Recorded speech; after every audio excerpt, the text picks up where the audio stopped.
નમસ્કાર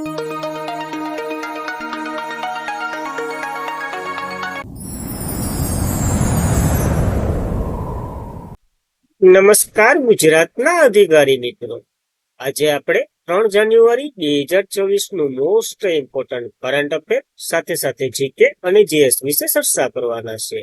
તો ખાસ કરીને ચેનલ ઉપર નવા હોય તો ચેનલને સબસ્ક્રાઇબ કરી લેવી, વિડીયો પસંદ આવે લાઈક કરવું અને તમારા મિત્રો સુધી અવશ્યથી શેર કરી દેવું. તો ચાલીએ આજના ઇમ્પોર્ટન્ટ ક્લાસની આપણે શુભ શરૂઆત કરી દઈએ. તો કયા રાજ્યની ભારતીય કૃત્રિમ બુદ્ધિ સંશોધન સંગઠનને મંજૂરી આપી દીધી? તો ગુજરાત. એના સીએમ કેટલામાં નંબરના છે? તો 17મા નંબરના સીએમ ભૂપેન્દ્ર પટેલ છે ને, એને મંજૂરી આપી દીધી અને એ ગિફ્ટ સિટી ખાતે સ્થપાવવાનું છે ગાંધીનગરમાં. તો ગુજરાત મુખ્યમંત્રી ભૂપેન્દ્ર પટેલે મંગળવારે કૃત્રિમ બુદ્ધિમત્તા સંશોધન વિકાસને મજબૂત બનાવવા માટે ભારતની કૃત્રિમ બુદ્ધિ સંશોધન સંગઠનની સ્થાપના માટે સૈદ્ધાંતિક મંજૂરી આપી દીધી. કેન્દ્ર સરકારે ભારતીય ફાર્માસ્યુટિકલ એલાયન્સના ત્રિપક્ષીય સહયોગ દ્વારા જાહેર અને ખાનગી ભાગીદારી એટલે કે પબ્લિક પ્રાઇવેટ પાર્ટનરશિપ મોડેલ હેઠળ સ્થાપિત કરવામાં આવશે. 3 હિસ્સો હશે, એટલે કે કેન્દ્રનો હશે, એક ફાર્માસ્યુટિકલ કંપનીનો હશે અને ગુજરાતનો હશે. 33:33 રેશિયો રાખ્યો છે. આ દેશ પ્રથમ રાષ્ટ્રીય સ્તરની એઆઈ સંશોધન સંસ્થા હશે જે પબ્લિક પ્રાઇવેટ પાર્ટનરશિપ અંતર્ગત બની રહી છે. તો ખાસ ઇમ્પોર્ટન્ટ થઈ રહ્યું છે અને એમાં ગુજરાતમાં બની રહ્યું છે. આ પ્રોજેક્ટ 5 વર્ષમાં ₹300 કરોડનો ખર્ચ કરશે. ખાનગી ભાગીદારી ઇન્ડિયન ફાર્માસ્યુટિકલ એલાયન્સની છે. આનો ઉદ્દેશ્ય ભારતમાં એઆઈ ઇન્ફ્રાસ્ટ્રક્ચરમાં જે વૈશ્વિક નેતા તરીકે ઉભરી આવવાનું છે. તો ઇમ્પોર્ટન્ટ બની રહ્યું છે. ગુજરાતના ગિફ્ટ સિટીમાં સ્થાપિત થઈ રહ્યું છે. આપણા માટે ખૂબ ઇમ્પોર્ટન્ટ, યાદ રાખવું. ત્યારબાદ આર્ટિફિશિયલ ઇન્ટેલિજન્સ ઇમ્પેક્ટ સમિટ 2026 નો યજમાન દેશ કયો છે? તો આ મોકો ભારતને મળ્યો છે. ભારતમાં સમિટ યોજાવાની છે, તો આ પણ ઇમ્પોર્ટન્ટ બની રહી છે. તો ભારત 15 થી 20 ફેબ્રુઆરી 2026 દરમિયાન નવી દિલ્હીમાં આર્ટિફિશિયલ ઇન્ટેલિજન્સ ઇમ્પેક્ટ સમિટનું આયોજન કરશે. આનો ઉદ્દેશ્ય સમાવેશી, જવાબદારી અને સ્થિતિસ્થાપકતા આર્ટિફિશિયલ ઇન્ટેલિજન્સના ભવિષ્યને આકાર આપવાનો છે. ટેકનોલોજી એઆઈ આપવાના અંતરને દૂર કરવા એક પ્લેટફોર્મ પૂરું પાડશે. આ ઇવેન્ટ 3 સિદ્ધિઓના સંચાલિત હશે: લોકો, ગ્રહો અને પ્રગતિ, જે માનવ સેવા કરવામાં, પર્યાવરણનું સંરક્ષણ અને સમાવેશી વિકાસને આગળ ધપાવવામાં આવશે. આ વગેરે મુદ્દાઓ ઉપર ધ્યાન કરવામાં આવશે, જેનો ઉદ્દેશ્ય એઆઈને ફક્ત થોડા દેશોની કંપની પૂરતો જ મર્યાદિત ન કરવાનો છે, પરંતુ સમગ્ર માનવ જાતની હેતુ માટે આનો ઉપયોગ કરવાનો છે, ખાસ કરીને પર્યાવરણીય મહત્વ ધરાવે. એટલા માટે યાદ રાખવું ઇમ્પોર્ટન્ટ બની રહ્યું છે. અને આની થીમ પણ આપી દીધી, એઆઈ નું લોકશાહીકરણ અને સેતુ અને અલ વિભાગીય. તો એ પણ યાદ રાખવું. ભારતમાં યોજાવાની છે ફેબ્રુઆરીમાં. સ્થળે નવી દિલ્હી, એમાં ભારત મંડપમ ખાતે યોજાવાનું છે. તો એ પણ યાદ રાખવું આપણને. ત્યારબાદ કયો દેશ તાજેતરમાં જ 400 વર્ષ જે જૂની ટપાલ સેવા છે ને, એ બંધ કરવા જઈ રહ્યું છે. તો ડેનમાર્કે ફેસલો કરી દીધો અને 30 ડિસેમ્બર 2025 ના રોજ આ ઠરાવ બહાર પાડી દીધો. એટલે કે હવે પોસ્ટ નહીં મળે ડેનમાર્કમાં. ડેનમાર્ક રાષ્ટ્રીય ટપાલ સેવા પોસ્ટ નોટ અને મંગળવારે દેશની ટપાલ પત્રોને ડિજિટલ બંધ કરી દીધું. આ દુર્લભ નિર્ણય ડેનમાર્કે કદાચ વિશ્વનો પહેલો દેશ બન્યો જે ટપાલ સેવા બંધ કરી દીધી હોય. આનો અર્થ એ થયો, દુનિયામાં એક પણ વાર જ્યારે કોઈ પણ દેશના પત્રો મોકલવાની સેવાઓમાં ડેનમાર્કને હવે ગણવામાં નહીં આવે અને ડેનમાર્કમાં તમે ટપાલ મોકલી ન શકો અને ડેનમાર્ક ક્યાંય મોકલશે નહીં. તો આવી રીતના છે. અહીં ટપાલ સેવાની શરૂઆતની વાત કરીએ તો લગભગ 400 વર્ષ પછી ડેનમાર્કે આ સેવા બંધ કરી છે. તો હવે ટપાલથી બનતા થોડાક આઈએમપી પ્રશ્ન જોઈ લે, જેમાં પીઆઈક્યુ નો ખાસ કરીને સમાવેશ કરેલો છે. તો રાષ્ટ્રીય ટપાલ દિવસ આપણે 10 ઓક્ટોબરે મનાવીએ. વિશ્વ પોસ્ટ દિવસ તરીકે 9 ઓક્ટોબરને મનાવીએ છીએ. તો આ 2 મહત્વના દિવસો.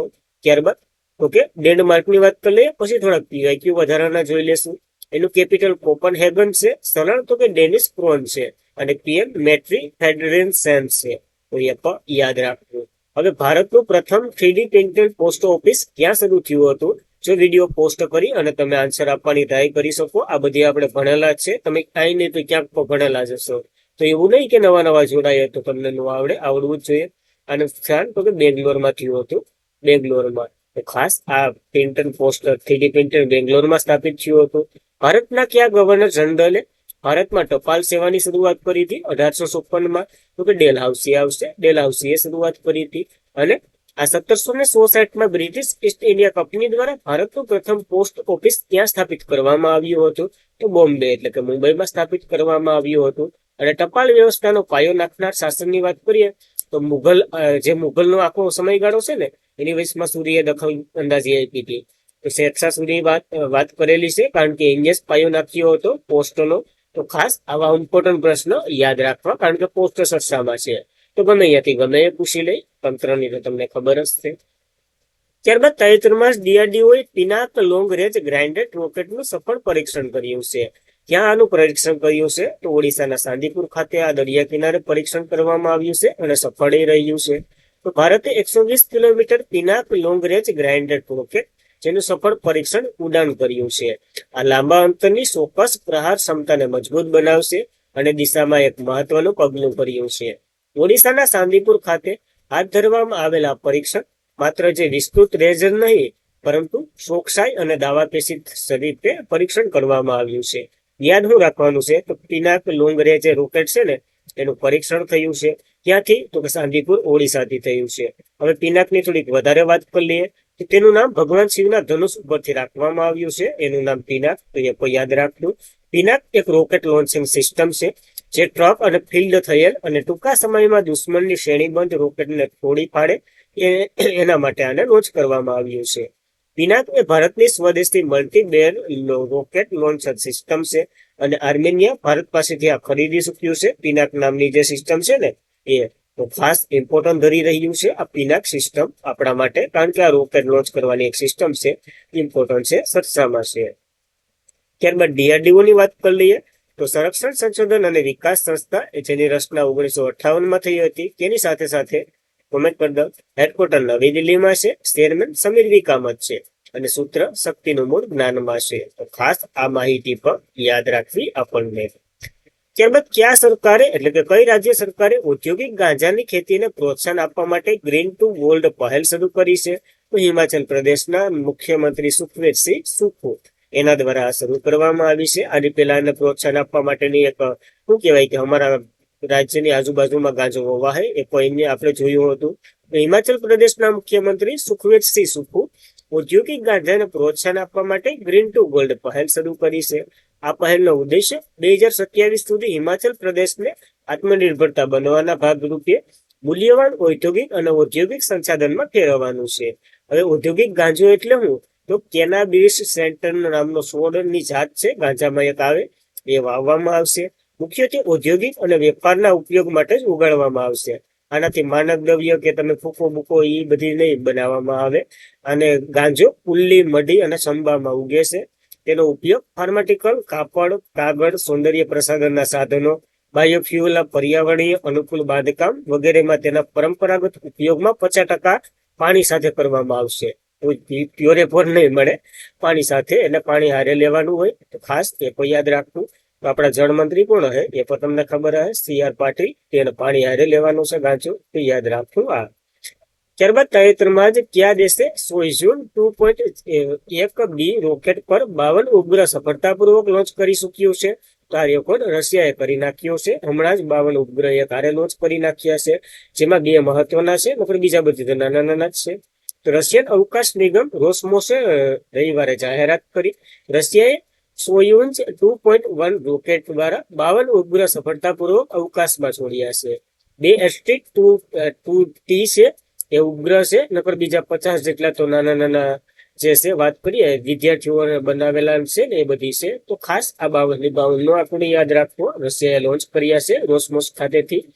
રશિયાની વાત કરીએ તો હમણાં જ એના પાડોશી મિત્ર સાથે એટલે કે બેલારુસ સાથે એના પરમાણુ સક્ષમ હાઇડ્રોસોનિક બેલેસ્ટિક મિસાઇલ એના સામે તૈનાત કરી હતી, કારણ કે આને અમેરિકાનો ઘણો સપોર્ટ છે બેલારુસને, એટલા માટે એની સામે તૈનાત કરી હતી અને અમેરિકાનો ઘણો ખરો વિસ્તાર લે છે. નામ તો કે ઓશિયન મિસાઇલ છે, એની રેન્જ તો કે 5500 કિલોમીટર છે. તો આ બંને પોઈન્ટ યાદ રાખવા રશિયા વિશે ઇમ્પોર્ટન્ટ ધરાવે, એટલા માટે ભણાવ્યું છે, તો યાદ રાખવું જ પડે. રશિયાની વાત કરી લઈએ, કેપિટલ મોસ્કો છે, ચલણ તો કે રૂબેલ છે, પ્રમુખ તો કે વ્લાદિમીર પુતિન છે અને પીએમ મિખાઈલ મિશસ્ટુનસિન છે. તો ખાસ આ બંને માહિતી યાદ રાખવી આપણને. ત્યારબાદ તાજેતરમાં જ કોને અટલ સ્મૃતિ ન્યાસના પ્રમુખ તરીકે ચૂંટવામાં આવ્યા છે? તો એમ વેંકટ નાયડુને આ પ્રમુખ તરીકે ચૂંટવામાં આવ્યા છે. અને એ ભૂતપૂર્વ કોણ છે તો કે ભૂતપૂર્વ ઉપરાષ્ટ્રપતિ રહી ચૂક્યા છે આપણના. તો ભૂતપૂર્વ ઉપરાષ્ટ્રપતિ એમ વેંકૈયા નાયડુને અટલ સ્મૃતિ ન્યાય પ્રમુખ તરીકે ચૂંટવામાં આવ્યા છે. આ ક્યાં આવેલી છે તો કે નવી દિલ્હી ખાતે સ્થિત છે.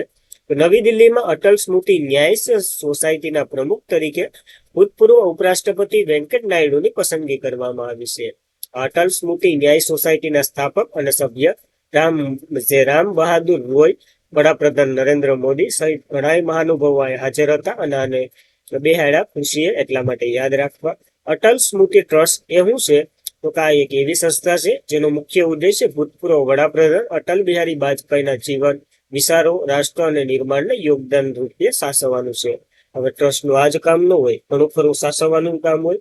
જેમ કે તમે સમજતા જશે, આ અમેરિકાનું ડોલર છે, આપણું ડોલર એ સાચવતા હોય ઘણા ટ્રસ્ટો. ત્યારબાદ કઈ સંસ્થાના નિર્માણ કરેલા ધ્રુવ એન્જિન જે શરૂઆતની ઉડાન ભરી લીધી છે તો હિન્દુસ્તાન એરોનોટિક્સ લિમિટેડે એક હેલિકોપ્ટર બનાવ્યું છે જેનું નામ ધ્રુવ એનજી રાખ્યું છે અને અહીંયા ઉડાન ભરી પ્રથમ. તો યાદ રાખવું, હિન્દુસ્તાન એરોનોટિક્સ લિમિટેડ મંગળવારે ભારતના નાગરિક ઉડ્ડયન ઇકોસિસ્ટમને સફળ નિશાન બનાવવાના કારણે ધ્રુવ ન્યૂ જનરેશન હેલિકોપ્ટર બેંગલુરુમાં હિન્દુસ્તાન એરોનોટિક્સ લિમિટેડના વિઝન રૂપે સફળતાપૂર્વક પ્રથમ ઉડાન ભરી છે. નાગરિક હેલિકોપ્ટર બજારમાં પીએસયુ ઔપચારિક પ્રવેશમાં નાગરિક ઉડ્ડયન આત્મનિર્ભરતા તરફ એક પગલું દર્શાવે છે. કેન્દ્રીય મંત્રી આપણા કિઝર રાપુર, મોહન યાદવ હતા, નાયડુ હતા અને હિન્દુસ્તાન એરોનોટિક્સ લિમિટેડના ચેરમેન ડીકે સુનિલ વગેરે મહાનુભાવો હાજર હતા. તમે ઇમેજમાં જોઈ શકતા હો, કોઈને વરતતા હોય તો આયા કહી દેજો, નકર આવું બધી છે. ધ્રુવ એનજીની વાત કરી લઈએ તો કે એક એડવાન્સ લાઇવ હેલિકોપ્ટર છે જે હમણાં જ લોન્ચ કરવામાં આવ્યું અને નાગરિક સંરક્ષણ, જેનો અર્થ હવે તો ઉપયોગ સામાન્ય લોકો પણ કરી શકે એના માટે આને બનાવવામાં આવ્યું છે હિન્દુસ્તાન એરોનોટિક્સ લિમિટેડે. તો ખાસ એટલા માટે ઇમ્પોર્ટન્ટ થઈ રહ્યું છે. હિન્દુસ્તાન એરોનોટિક્સ લિમિટેડની વાત કરી લઈએ. 1940માં રચના થઈ હતી. આનું હેડક્વાર્ટર તો કે બેંગ્લોરમાં આવેલું છે. સીએમડી ડીકે સુનિલ છે અને 14મી હમણાં જ મહારત્ન કંપની તરીકે આને સ્થાપિત કરવામાં આવી હતી. તો ખાસ એ પણ યાદ રાખવું પડશે આપણને. ત્યારબાદ 13મો મોહમ્મદ બિન રશીદ અલ મક્તોમ ઇન્ટરનેશનલ સ્પોર્ટ એવોર્ડ તાજેતરમાં જ કોને મળ્યો છે તો એવોર્ડના નામ કરતા તો એ અલગ મળી એના કરતા તો એવોર્ડનું નામ મોટું છે. નોવાક જોકોવિચની પસંદગી થઈ છે, બેડમિન્ટનના ખેલાડી છે, ખ્યાલ જ હશે. તો દુબઈ વર્લ્ડ સ્પોર્ટ્સ સમિટ દરમિયાન જે શું કહેવાય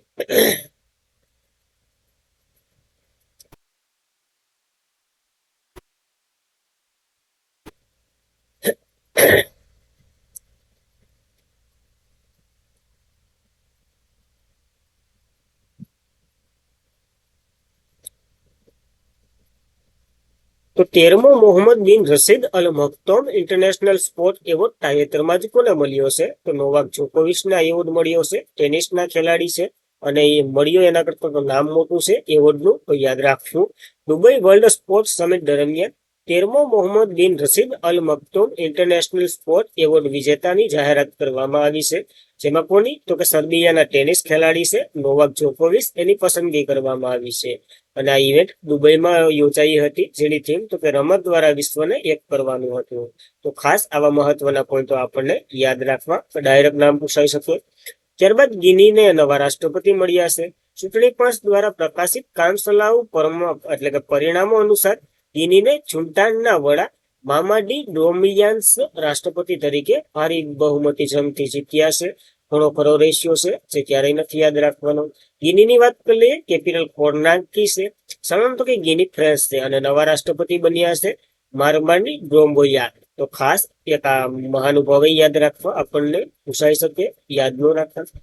અને આજના માટે એટલું જ હતું. ખાસ કરીને મિત્રો વિડીયો પસંદ આવ્યો હોય તો એક સારી એવી લાઈક કરી દો.